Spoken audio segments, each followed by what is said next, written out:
এটাই এদের hidden agenda.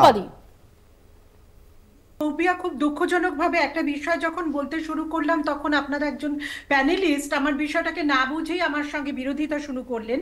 এটা আজকের আলোচনার নিশ্চয়ই উদ্দেশ্য ছিল না কোনো রাজনৈতিক বিতর্ক, শুধু শুধু একটা শিক্ষা ব্যবস্থার উন্নতিকল্পে যদি আমরা এখানে আলোচনাটা এক্সপোজ করতে চাই, তাহলে সত্যি সত্যি দেশের মঙ্গল হয় যাতে সেই সম্পর্কে অন্তত শিক্ষকরা, অধ্যাপকরা মতামত দেবেন, এটাই কাঙ্ক্ষিত ছিল।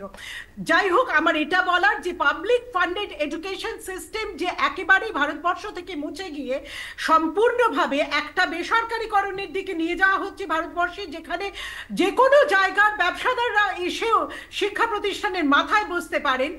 এমবিএ ইনস্টিটিউট চালানোর একটা যোগ্যতা হতে পারে অন্যরকম, কিন্তু যে কোনো ইনস্টিটিউট, যে কোনো রকমের বিশ্ববিদ্যালয় চালানোর জন্য যে শুধুমাত্র অ্যাডমিনিস্ট্রেশনই নয়, তার শিক্ষাগত আলাদা অভিজ্ঞতা লাগে। এই সম্পর্কে যে সরকার এবং যে সম্পর্কের যে সরকারের খসড়া, ইউজিসির খসড়া যারা করছেন, তারা যদি অজ্ঞতা দেখান, তাহলে বলতে হবে যে না, তারা অজ্ঞ নন, তারা একটা নির্দিষ্ট রাজনৈতিক দৃষ্টিভঙ্গি অনুযায়ী পরিচালিত হচ্ছেন।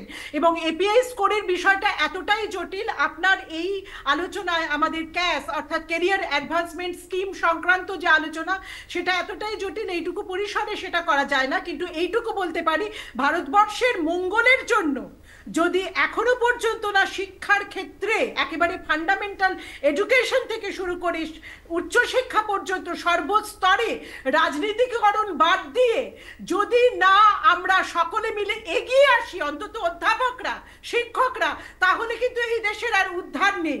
যে অন্ধত্বের দিকে, যে কূপের মতন অন্ধ গহ্বরের দিকে এগোচ্ছে, এবং শিক্ষা বলতে যে একটা বৃহৎ পরিসরকে বোঝাতো, সেটা ছোট হতে হতে যে জায়গায় চলে যাচ্ছে, যেভাবে কম্প্রোমাইজ হচ্ছে, সেটা আমরা সকলে মিলে যদি প্রতিরোধ না করি, সেখানে যদি আমরা একজোট হয়ে না দাঁড়াই, নিজেদের স্বার্থ না ছেড়ে, তাহলে কিন্তু বিপদ আসন্ন, এবং সেটাই হতে চলেছে।